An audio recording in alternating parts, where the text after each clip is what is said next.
Elisha said, Hear the word of Yahweh. Thus says Yahweh, Tomorrow about this time a measure of fine flour will be sold for a shekel, and 2 measures of barley for a shekel, in the gate of Samaria.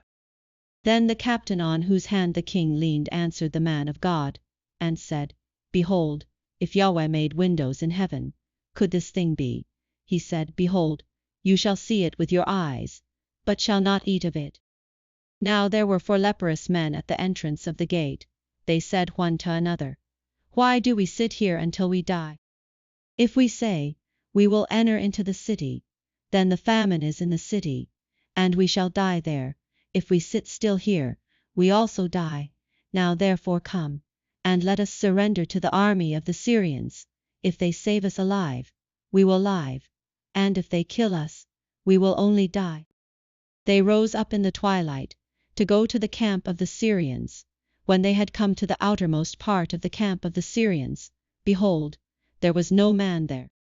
For the Lord had made the army of the Syrians to hear a noise of chariots, and a noise of horses, even the noise of a great army. And they said one to another, Behold, the king of Israel has hired against us the kings of the Hittites, and the kings of the Egyptians, to come on us. Therefore they rose and fled in the twilight, and left their tents, and their horses, and their donkeys, even the camp as it was, and fled for their life. When these lepers came to the outermost part of the camp, they went into one tent, and ate and drank, and carried their silver, and gold, and clothing, and went and hid it. Then they came back, and entered into another tent, and carried there also, and went and hid it. Then they said one to another, We aren't doing right. This day is a day of good news, and we keep silent. If we wait until the morning light, punishment will overtake us. Now therefore come, let us go and tell the king's household. So they came and called to the porter of the city, and they told them, saying, We came to the camp of the Syrians, and behold, there was no man there, neither voice of man, but the horses tied, and the donkeys tied, and the tents as they were. He called the porters, and they told it to the king's household within. The king arose in the night, and said to his servants, I will now show you what the Syrians have done to us. They know that we are hungry, therefore are they gone out of the camp to hide themselves in the field, saying, When they come out of the city, we shall take them alive, and get into the city. One of his servants answered, Please let some take 5 of the horses that remain, which are left in the city.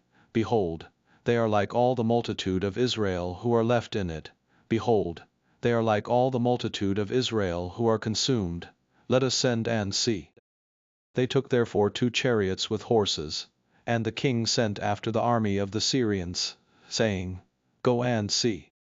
They went after them to the Jordan, and behold, all the way was full of garments and vessels, which the Syrians had cast away in their haste. The messengers returned, and told the king.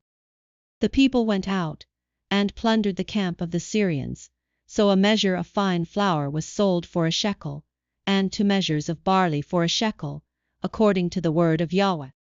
The king appointed the captain on whose hand he leaned to be in charge of the gate, and the people trod on him in the gate, and he died as the man of God had said, who spoke when the king came down to him.